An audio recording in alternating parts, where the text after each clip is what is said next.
Fala pessoal, seja mais uma vez bem-vindo ao canal Cultura Reformada. Eu sou o Pastor Ademir e você está em uma nova playlist do canal, a playlist Pregação Reformada. Por isso, se você não é inscrito ainda no canal, já aproveita e dá essa força, se inscreve, marcando o sininho das notificações, dando o seu joinha, porque ajuda bastante o canal, é claro, deixando seus comentários também. E é claro, se você gostar do conteúdo, recomenda para mais pessoas, tá certo? Compartilha com todo mundo que você conhece. Sem mais enrolação então, bora pra pregação, roda a vinheta.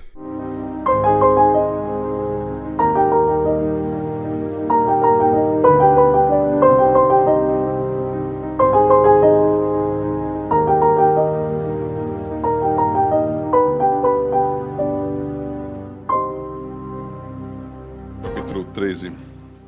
Este capítulo relata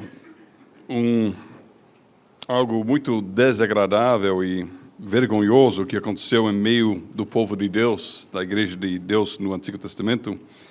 E às vezes, quando nós lemos tais relatos, ou quando chegamos em nossa leitura no culto doméstico, até dá vontade de pular capítulos tais como esses, porque nós perguntamos, será que as crianças podem ouvir essas coisas, né? Mas a Bíblia fala que toda a Escritura é inspirada por Deus e tem o propósito de Deus para nos fazer crescer, para nos ensinar e nos aperfeiçoar, e também para nos apontar para Cristo. Então, também este capítulo, com todas as coisas constrangedoras que nós lemos aqui, o Espírito Santo colocou na Bíblia para nós aprendermos mais sobre a pecaminosidade do pecado e a glória da salvação, da purificação, da santificação que nós temos em Cristo.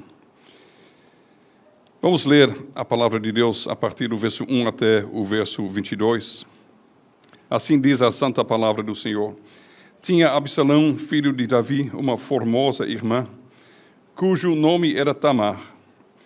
Amnon, filho de Davi, se enamorou dela.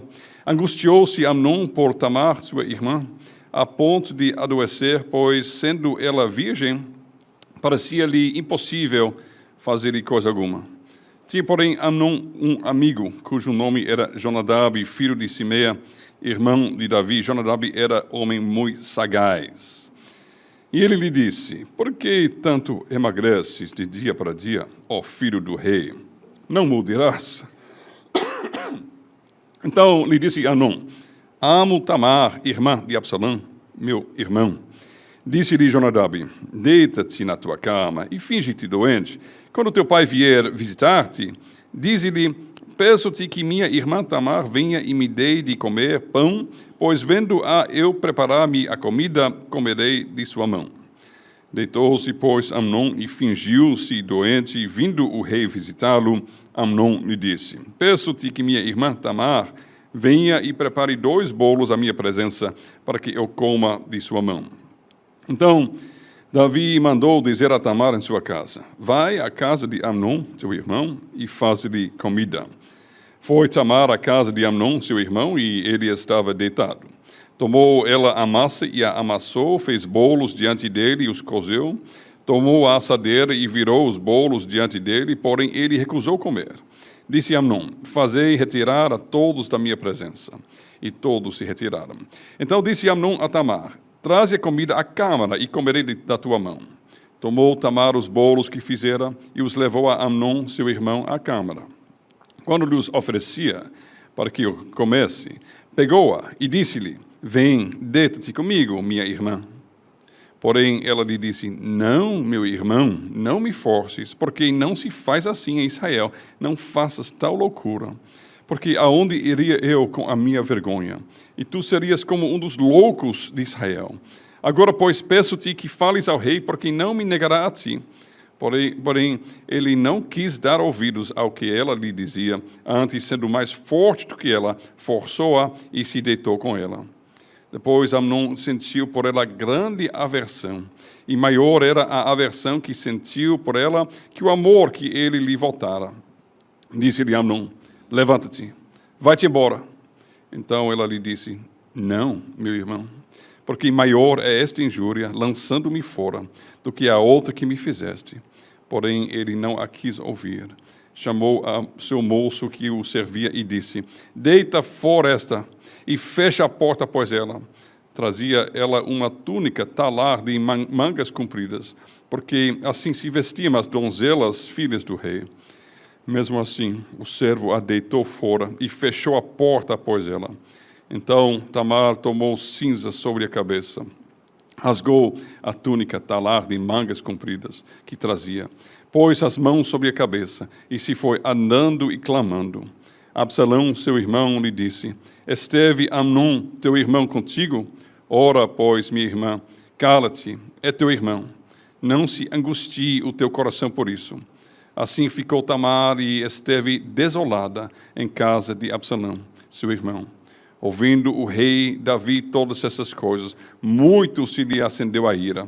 Porém, Absalão não falou com Amnon, nem mal, nem bem, porque odiava a Amnon, por ter este forçado a Tamar, sua irmã.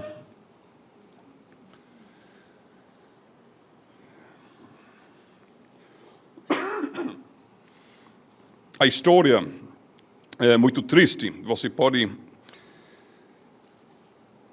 ler o contexto nos capítulos que vêm antes de capítulo 13, o que leva a este acontecimento. Tamar é filha de Davi, irmã de Absalão. Ela é estuprada, humilhada e acaba seus dias vivendo como uma mulher desolada na casa do seu irmão.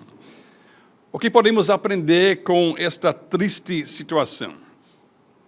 Nem sempre a vida da filha de Deus é um filme Disney onde tudo sai bem e a princesa consegue seu príncipe. Às vezes, viver uma vida santa, fazer aquilo que é certo, não traz tantos benefícios e sucessos nesta vida. A narrativa destes horríveis acontecimentos faz parte do progresso da revelação e nos ensina muito sobre o plano de Deus na vida de Davi. Nós vemos como Deus castiga e disciplina o rei Davi por causa dos seus pecados de assassinato e adultério. O estupro de Tamar faz parte do cumprimento das palavras de Deus a Davi: eis que da tua própria casa suscitarei o mal sobre ti. E este acontecimento contribui para o eventual rebelião de Absalão. E nós aprendemos com isso que pecado, e especialmente pecados que atentam contra a própria ordem da criação, pecado de homicídio, pecados sexuais, perversidade sexual, tem consequências. E mesmo quando estes pecados são confessados, muitas vezes nós temos que viver com as amargas consequências, talvez toda nossa vida nesta terra, até a volta do nosso Senhor. Não se brinca com pecados que atentam contra a própria ordem da criação. Mas neste momento nós não vamos focar no contexto histórico redentivo, nós vamos focar hoje na pessoa de Tamar. Eu quero chamar a atenção, especialmente das moças e das mulheres em nosso meio, eu quero chamar a atenção às atitudes e ações da sua irmã em Cristo, Tamar. Podemos aprender muito com ela. Nós vemos, em primeiro lugar, a pureza de Tamar. Ela é uma filha virgem do rei. Ela não vive uma vida desregrada e devassa como muitas meninas dos nossos tempos. Ela se veste com modéstia. Ela vive protegida, de tal forma que não tem como ela ficar sozinha com um homem. Isso está angustiando Amnon. Ele quer ficar perto dela e ele não consegue. Ela vive protegida. Ela viveu em outra época e outra cultura, mas nós podemos aprender com ela princípios bíblicos. É bom quando a filha de Deus se veste com modéstia e vive protegida pela sua família, de tal forma que seja impossível algum homem ficar a sós com ela, muito menos ter algum contato físico antes do casamento. E alguns podem achar isso de radicalismo. E é radical. A vida de um discípulo de Cristo é uma vida de transformação e santidade radicais, nadando contra a correnteza desta cultura, neste mundo tenebroso, remando contra o maré da sociedade perversa que nos cerca. E é uma coisa triste que, enquanto o mundo tem se relaxado cada vez mais em proteger suas filhas, suas irmãs, especialmente nas últimas décadas, em nossa sociedade, nós podemos pensar em outras gerações, como as mulheres tinham muito mais proteção, que a igreja tem acompanhado o mundo em deixar as filhas à deriva, sem proteção, sozinhas, para enfrentar este mundo sozinhas, sem a proteção dos seus pais e dos seus irmãos. E nós temos que repensar isto. Moça, você é chamada à pureza. Você é uma filha do rei. Isso já basta para convencê-la a viver uma vida pura e santa. Mas saiba, porém, que uma vida de pureza não somente glorifica a Deus, mas também serve para proteger você. Sendo moça, jovem, é impossível você entender completamente o grau de depravação e perversidade que pode passar pela mente de um homem. Eu vi, alguns dias atrás, uma propaganda na internet, uma mulher que estava só de roupas íntimas, e ela dizendo, o fato que estou usando lingerie, eu não sei a palavra em português, não significa que você pode tocar em mim. Então, nossa sociedade quer comunicar uma mensagem às nossas mulheres e moças que elas podem se expor sexualmente e que isso não vai dar em nada, não vai ter problema nenhum. Os homens vão simplesmente respeitar. E a Bíblia ensina outra coisa. Hoje em dia, nós não temos apenas que lutar com esta depravação que nós vemos em Amnon, este cobiça sexual muito forte nele, que leva ele a procurar a sua própria destruição, a destruição da sua irmã e da sua família, e finalmente a perder a sua vida e fazer balançar o trono de Israel. Mas nós temos hoje algo que coloca muito mais lenha na fogueira, que é a acessibilidade de pornografia ao ponto dos dedos. Então, aquilo que já abismo chama abismo, aquilo que já está dentro do coração perverso do homem, nós temos a pornografia digital como o crack dos nossos dias, é viciante, e ensina aos homens e aos moços também dentro da igreja que a mulher existe para o prazer do homem e que a mulher gosta de ser abusada e maltratada. É isso que a pornografia, isso é a mensagem perversa da pornografia. Então, cabe a nós como pais não somente proteger nossas filhas e como irmãos proteger nossas irmãs, mas também cabe às famílias ter uma conversa bem franca com os filhos que andam todo canto com seu telefone, com acesso à internet, que tem cada coisa mais perversa e vergonhosa acessível 24 horas por dia. E cabe a nós conversarmos com nossos filhos sobre esses perigos e sobre manter seu caminho santo, como nós acabamos de cantar em Salmo 119. Agora, o Amnon fica literalmente doente de amor. Mas isso não é o amor santo de Deus, é uma cobiça sexual. Ele chega até mesmo perder peso, ele está viciado na sua cobiça, e o pecado faz isso, cresce e toma conta, até que a pessoa está disposta a perder tudo para conseguir aquilo que ele deseja em sua perversidade. Não é um amor puro, nem lícito. A lei proíbe relações entre irmãos, mesmo aqueles que têm apenas um dos pais em comum. E não demora muito para este amor impuro se manifestar como algo que não passa de cobiça sexual imunda. Devemos aprender com isso. O poder do pecado para perverter tudo que é bom e santo é muito forte. O pecado não precisa de muito encorajamento para tomar conta de um coração, de uma vida. Tamar agiu e viveu em pureza, em modéstia, em santidade. Mesmo assim, Amnon foi tomado por desejos impuros e ilícitos. Imagine se ela tivesse se exposto, se ela tivesse vivido de uma forma menos santa e mais sensual. Isso só teria incitado ainda o pecado no coração do seu irmão.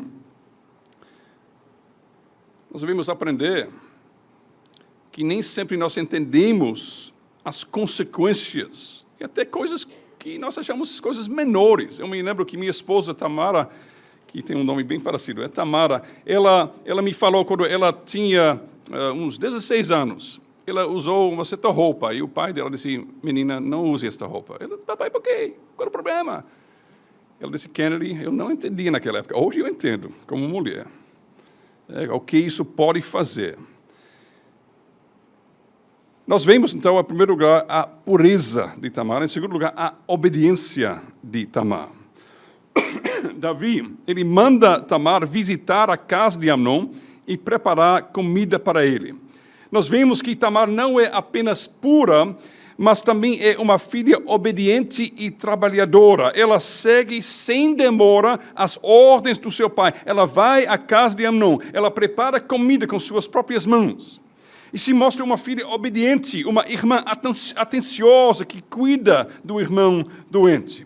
E, moça, você pode aprender com isso. A cultura moderna ensina a você que você deve ser autônoma. Ninguém deve mandar em você. Trabalho de cozinhar, de preparar comida é para a classe servil. Tem muitas moças até na igreja, se você colocar numa cozinha, parece que está num universo paralelo. Ela nem sabe onde começar, né? Na cultura de hoje, você está cercada de moças que não prezam pela pureza, que não se aplicam à obediência aos pais, tampouco se dedicam aos deveres da casa. Seja diferente. Seja radicalmente diferente em Cristo. Você pode aprender muito com sua irmã Tamar. Veja, em terceiro lugar, a sabedoria de Tamar. Amnon, de uma forma muito astuciosa, ele consegue criar a situação que antes lhe parecia impossível estar a sós com sua irmã Tamar em seu quarto. E isso ele recebe ajuda daquele amigo dele, aquele Jonadab, um homem muito sagaz, que nos lembra daquela serpente lá no jardim, que também era muito sagaz, né? Para usar toda a inteligência criada nele por Deus para o mal, para se rebelar contra Deus, para promover aquilo que é perverso e vergonhoso. O pecado, a Bíblia diz que aquele que diz que não existe Deus é um tolo, mas o tolo que rejeita a existência de Deus, que se rebela contra Deus, ele usa toda a sua inteligência e esperteza para correr atrás do mal. E nós devemos entender que isso torna o pecado e o mal muito forte. Isso é algo que não é algo muito simples e inocente. É algo que o ser humano caído se dedica a correr atrás dos seus planos maléficos. E Amnon, então, está com Tamar no seu quarto, ele manda embora os servos, mas Tamar não tinha como imaginar que seu irmão doente e acamado representaria algum tipo de ameaça para ela.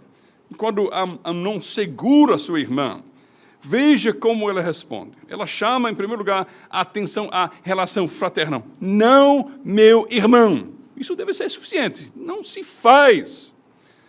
Você é meu irmão. Ela chama a atenção ao caráter violento daquilo que Amnon estava tentando fazer. Não me forces. Ela baseia seu repúdio não, em primeiro lugar, nas suas emoções ou desejos, mas antes apela ao código moral da nação. Não se faz assim em Israel. Não se faz assim no povo de Deus. Não se faz assim na igreja de Deus. E ela tenta convencer Amnon da tolice do pecado. Não faças tal loucura. Tu serias como um dos loucos de Israel. Ela também tenta convencê-lo das consequências negativas para ela. Aonde iria eu com a minha vergonha? E, finalmente, Tamar encoraja Amnon a procurar os meios legais e lícitos para preencher os seus desejos. Peço-te que fales ao rei, porque não me negará a ti. Nós não sabemos por que ela falou isso. Não sabemos se realmente Davi teria concordado com tal casamento proibido pela lei, mas nós vimos que a lei não estava sendo aplicada integralmente nesta época, especialmente talvez entre a classe mais alta e real. Porque a censura prevista para o pecado de Amnon não foi aplicado por Davi. A censura prevista pela lei ele não aplicou, ele deixou.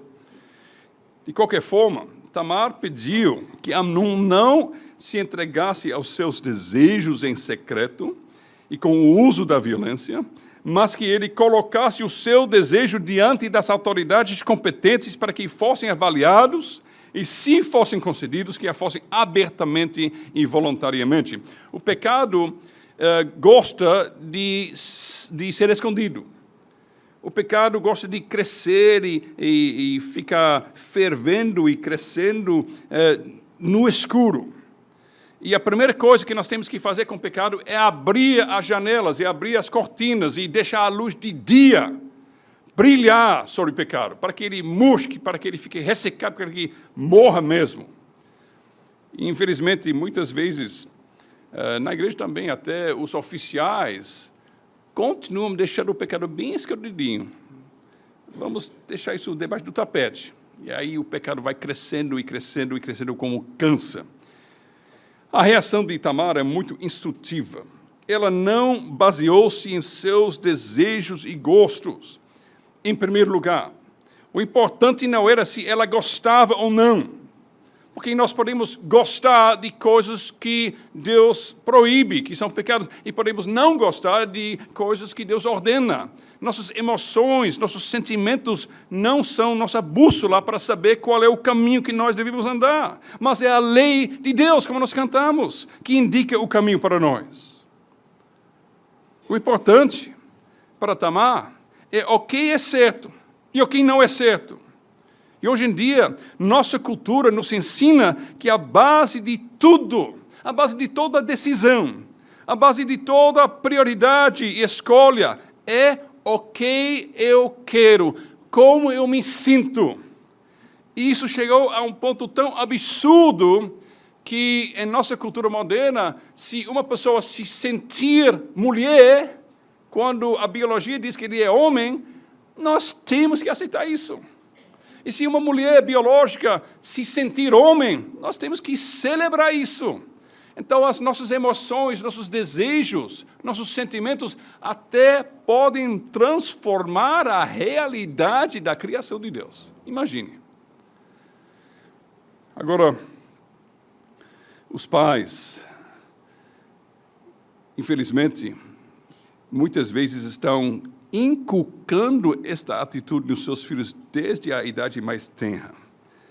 As primeiras palavras que as nossas crianças, que os nossos filhos ouvem em sua vida, muitas vezes são: o que você quer? O que você quer? O que você quer? Você quer o quê? A criança reage de qualquer forma e os pais sempre vêm correndo: o que você quer? Então a criança aprende: a coisa mais importante da minha vida, a coisa mais importante do universo é o que eu quero. Isso faz toda a diferença. Eu sou o centro do universo e meus desejos, minhas emoções, meus sentimentos, minhas vontades são as coisas mais importantes, que determinam a realidade em minha vida. Talvez seria bom riscar esta frase do vocabulário paternal e da criação dos nossos filhos.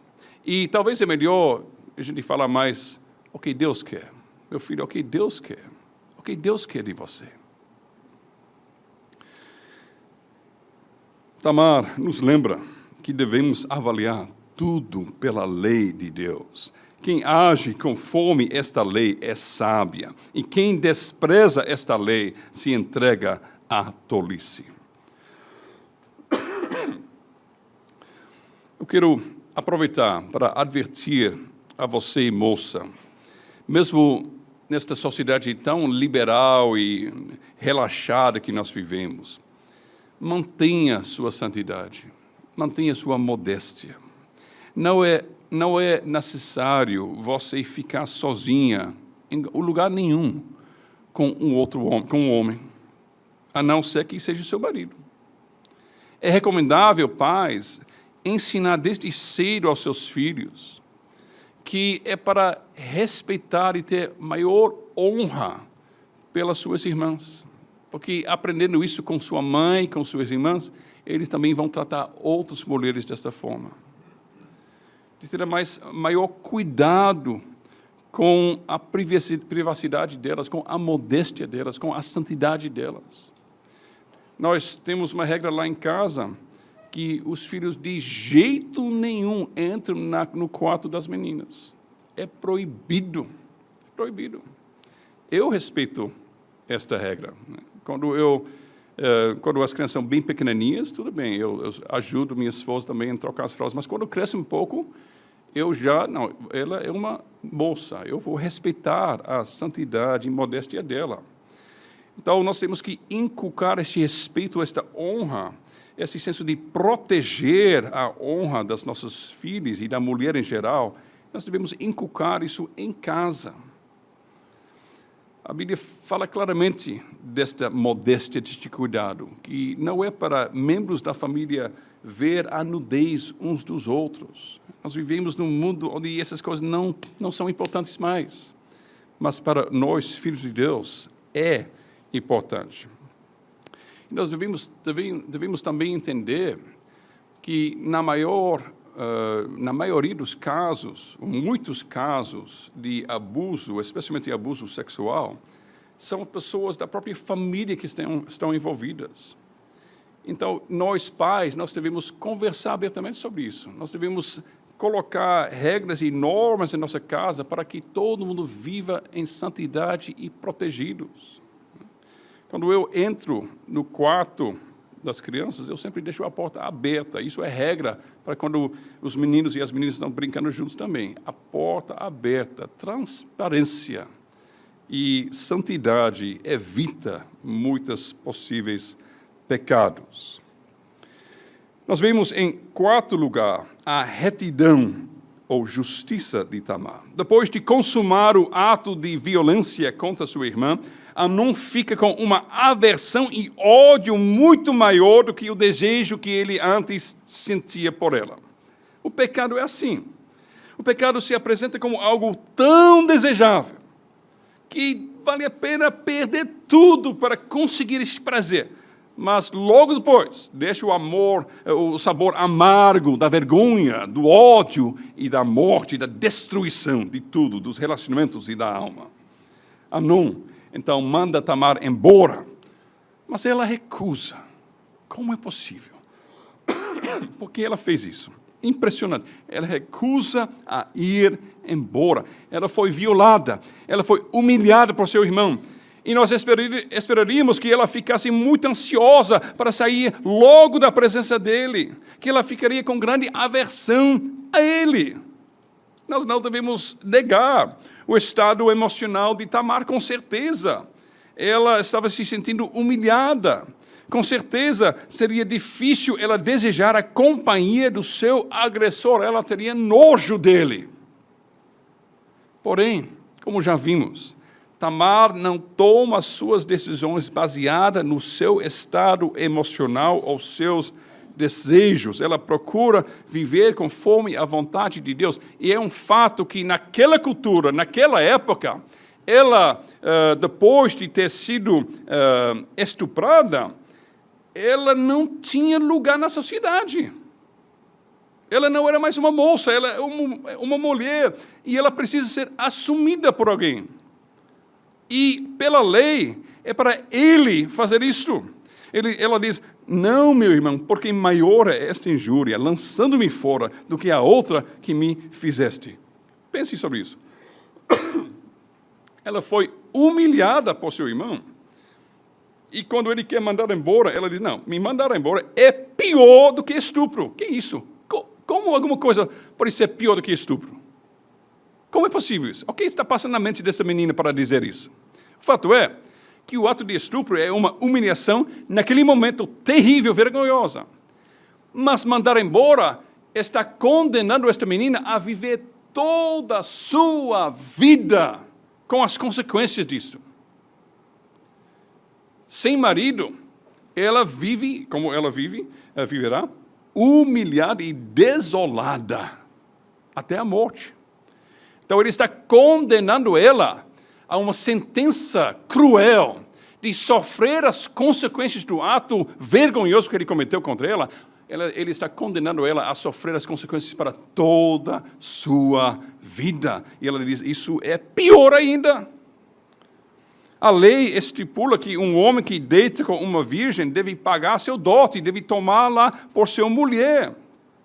E esta atitude e as palavras de Tamar no verso 13 deixam a impressão de que a lei sobre casamento entre meio-irmãos não estava sendo aplicada integralmente, pelo menos não na classe social mais alta e real. Ela não é mais uma moça, ela é uma mulher. Ela não pode mais viver como filha virgem do rei. O certo era que ela passasse a viver como mulher casada. Duvido que Tamar tivesse muito desejo de viver como esposa do homem que a humilhou. Mas ela não se baseava nas suas emoções, ela baseava-se naquilo que era certo. E o certo naquela época é que ele tinha o dever de assumi-la como esposa. Depois de ter roubado com violência a inocência dela, ele a condena a uma vida de sofrimento por causa do seu ato. Ele a repudiou com a mesma violência. Ele mandou o seu servo colocar lá para fora, fechando a porta atrás dela, como se ela fosse uma cachorra ou uma escrava prostituta.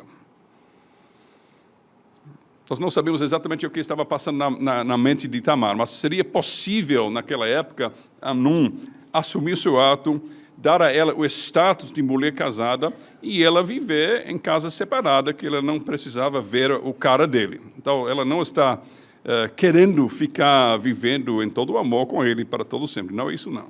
Mas ela precisa de um lugar na sociedade. Em quinto lugar, nós vemos a reputação de Tamar. Ela saiu humilhada. Na sociedade, ela não se encaixava mais. Ela vivia como uma mulher desolada na casa do seu irmão Absalão. E os homens na sua vida, que deveriam proteger e defendê-la, não fizeram nada. É como no jardim de Éden. Homem não é homem. Homem não cumpre seu papel. Homem não cumpre seu ofício. Fica só olhando. Adão faz. Absalão faz.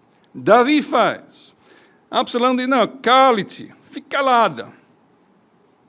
Isso é o consolo que ele tem para sua irmã. Fique calada, não fale nada. Ninguém trata a injustiça. Ninguém puniu o agressor. Davi fica com muita raiva. Isso faz o quê, Davi? Fica com muita raiva. E não tratar o pecado, e não cuidar do mais vulnerável, não cuidar desta moça ofendida, injustiçada, oprimida, humilhada. É uma vergonha. Quando homens, em meio do povo de Deus, não cumprem seu papel, seja como pai, seja como irmão, seja como presbítero, ministro da palavra. Por que isso aconteceu? Bom, talvez porque Amnon é o herdeiro do trono. Ele vai se tornar rei depois de Davi. Aí, tudo bem, é uma tristeza que aconteceu com Tamar, mas tem um reino, e tem a casa real, e tem as questões políticas, tem coisas mais importantes do que a alma de uma moça que é filha de Deus. Tem coisas mais importantes. Temos que manter o barco equilibrado. Não podemos, como nós falamos em inglês, rock the boat. Não podemos causar um problema de equilíbrio no reino político. E quantas vezes isso não acontece na igreja?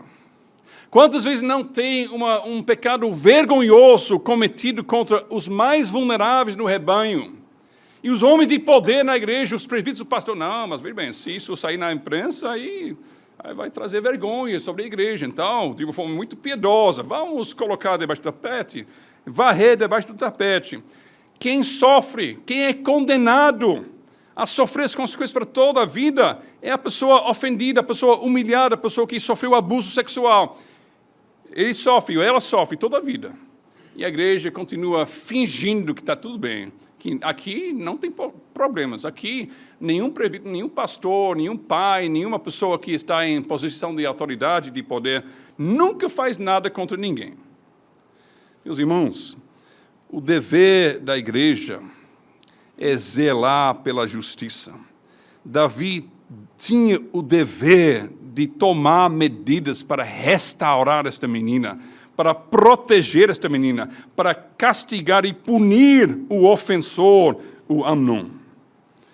Mas não aconteceu, porque homens caídos não cumpriram seu ofício. A vítima sofreu todas as consequências. O agressor saiu ileso. E isso é blasfêmia contra o Senhor. Isso é blasfêmia contra a santidade do Senhor. Blasfêmia contra a justiça do Senhor. É blasfêmia contra o caráter paternal do nosso Deus. Quando o povo de Deus faz coisas dessas. E nós podemos nos perguntar como é possível que Tamar sofreu tudo isso. Ela foi uma moça pura, obediente, sábia, justa, reta. Como é possível que a vida dela fosse destruída assim? Ela ficou na casa do seu irmão, uma mulher desolada. E moça, aprenda com Tamar uma lição sobre a natureza da verdadeira religião. Muitas vezes, servir fielmente a Deus não vai trazer benefícios neste mundo. Tomar as decisões certas, viver a vida certa, correta, viver em santidade, muitas vezes não traz sucesso, mas nós apanhamos. Nós somos injustiçados, nós somos humilhados, nós somos perseguidos. Nós não podemos nos realizar e conseguir nossos sonhos, porque o pecado e os pecadores estão destruindo muitas vezes as nossas vidas. Traz sofrimento e humilhação, muitas vezes, quando nós andamos nos caminhos do Senhor. Todo mundo que quer viver uma vida piedosa em Cristo Jesus será perseguido, diz o apóstolo. Vai sofrer. Às vezes, os filhos de Deus podem questionar com o salmista no Salmo 73. O que adianta? O que adianta viver conforme a lei de Deus? O que adianta fazer tudo certinho, tentar obedecer a Deus em tudo, porque parece que os ímpios prosperam e os fiéis sofrem? Será que vale a pena? E quando fazer o certo só traz sofrimento e humilhação. E ficamos nos questionando se realmente vale a pena. Devemos lembrar dos dois caminhos. O caminho da cruz leva para a glória. O caminho do pecado, da cobiça, leva para a destruição. Veja o que aconteceu com aqueles que pecaram ou que falharam em seu dever de manter a justiça. Amnon morre de uma forma violenta pelas mãos de Absalão. Davi foi publicamente humilhado por Absalão. Absalão morreu em desgraça. Deus é justo. E Deus vai cobrar. Também Deus vai cobrar de vocês, oficiais da igreja, que fiquem pensando mais na sua reputação do que em cuidar dos mais vulneráveis no rebanho. Deus vai pesar sua mão sobre você. E Deus é justo. Talvez o pecador não vai receber justiça da igreja, mas vai receber do seu Pai Celestial.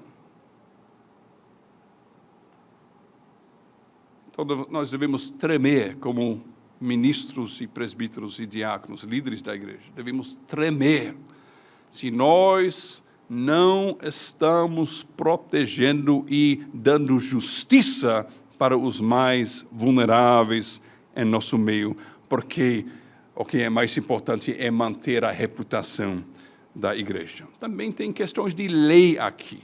Muitas vezes a igreja esconde o pecado quando aconteceu um crime. Abuso sexual, por exemplo, é um crime civil também, não é somente um pecado em meio da igreja. Adultério é só no meio da igreja, não tem penalidades civis para adultério em nossos dias. Mas abuso sexual é um crime civil. E conforme o 5º mandamento em Romanos 13, também a igreja tem um dever de entregar aquele que pecou nas mãos das autoridades para também ele pagar a penalidade civil que cabe a ele.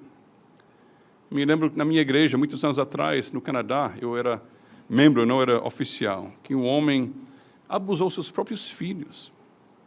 Seus próprios filhos. E foi descoberto.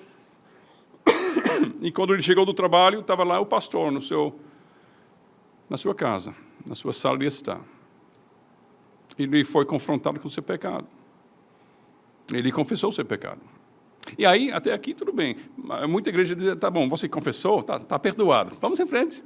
Jesus é bom, Jesus perdoe. Não, meus irmãos. Verdadeiro arrependimento, verdadeira confissão significa que eu aceito as consequências dos meus atos. Então o pastor disse, então você pega o telefone, então você liga para a polícia agora, para a delegacia. Se apresente na delegacia. Diga a eles o que você fez. Ele fez, pegou o telefone e ele se entregou. Isso é verdadeiro arrependimento. Ele passou o seu tempo no prisão, ele até era presbítero da igreja, claro que ele foi liberado do seu ofício, passou no tempo no prisão, depois foi restaurado na sociedade, na igreja, na sua família, foi restaurado o relacionamento também até com suas filhas. Quando o pecado é tratado, tem como termos restauração. Quando o pecado é varrido debaixo do tapete, só continua destruindo e roendo e minando a nossa alegria e a nossa vida. Então, aqueles que não cuidaram de Tamar, a mão de Deus pesou sobre eles. Mas a própria Tamar, ela é lembrada na Bíblia como uma moça pura, obediente, sábia, reta. Ela até recebe uma menção de honra e destaque na genealogia de Davi, em primeiro livro de Crônicas, capítulo 3, verso 9. Sim, ela sofreu humilhação e desolação nesta vida, mas vivendo conforme a lei que apontava para o Cristo vindouro, ela foi recebida em glória e alegria indizíveis.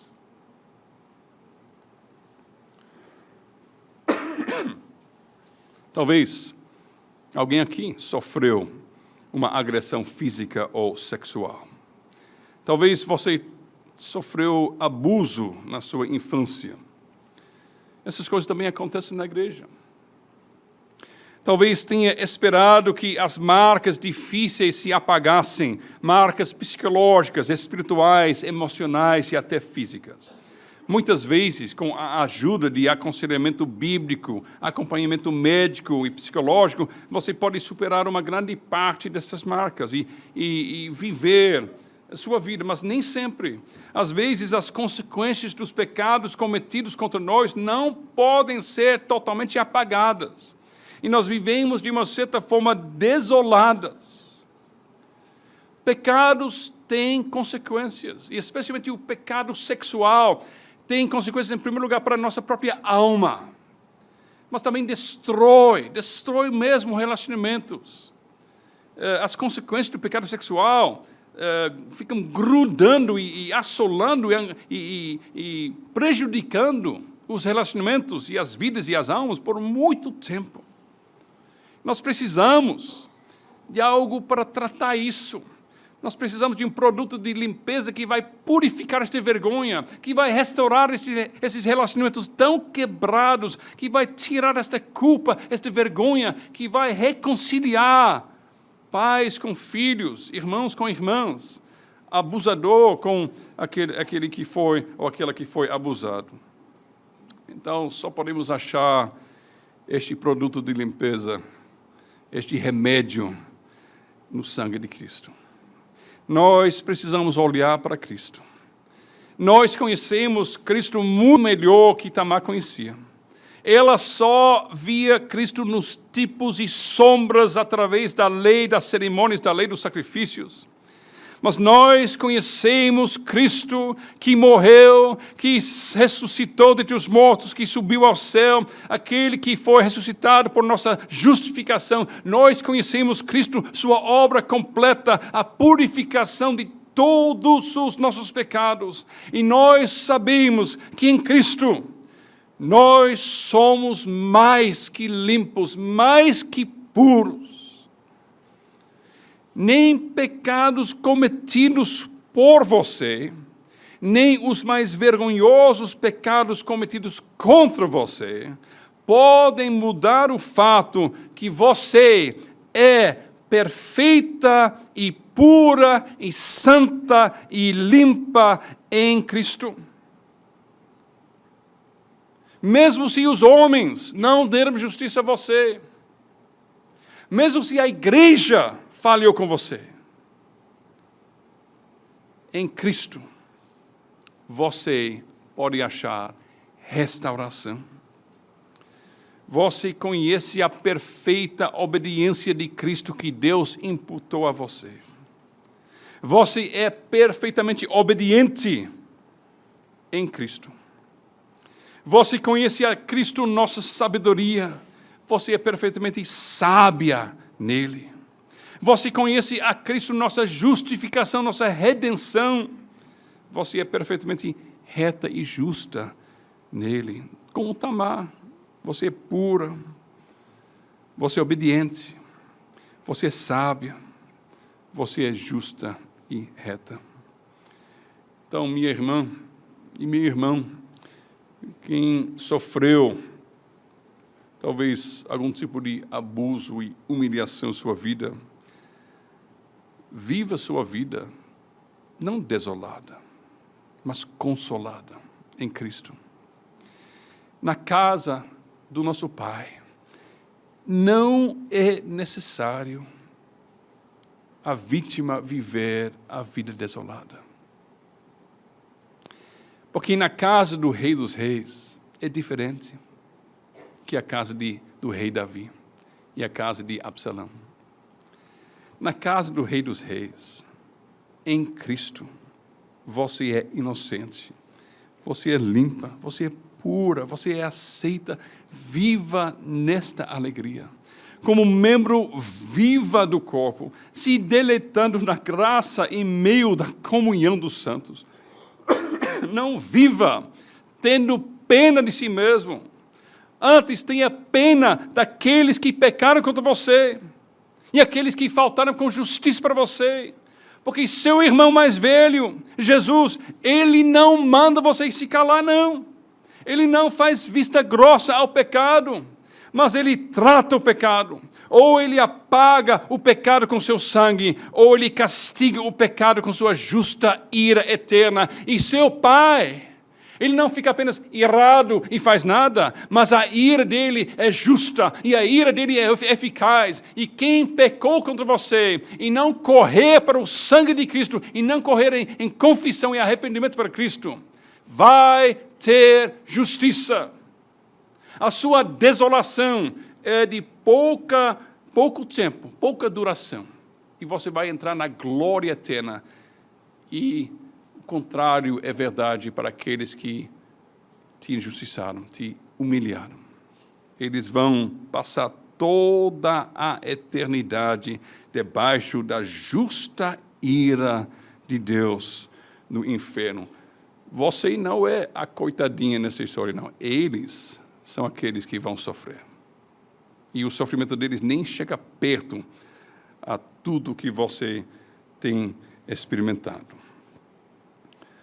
Se seu agressor realmente se arrependeu, então este pecado vergonhoso dele foi lavado no sangue de Cristo e pode ter um milagre mesmo, Tenho visto isso na vida da igreja. Milagre de pessoas que se machucaram terrivelmente em Cristo, no sangue de Cristo, pelo arrependimento e pela confissão de pecados, podem ser restaurados. Podem ser. O mundo diz que não é possível, mas o sangue de Cristo faz isto. Nos purifica de toda injustiça. E se aqui tem alguém que está se dando ao pecado e vício de pornografia, ou alguém que até cometeu um pecado terrível contra Deus e contra o seu próximo, e isso está assolando e oprimindo o seu coração, saiba que não tem pecado tão horrível, não tem pecado tão vergonhoso, não tem pecado tão perverso que Cristo não possa lavar você. Ele pode, mas Ele faz isso pelo caminho de arrependimento, confissão e fé. Isso implica também que você vai abraçar as consequências legais, jurídicas e espirituais do seu ato. Eu chamo você, eu ordeno você em nome de Cristo. Não fique vivendo com sua culpa, não. Não fique vivendo com sua vergonha, não. Não fique vivendo até a morte com este pecado martelando em sua consciência. Mas corra para Cristo.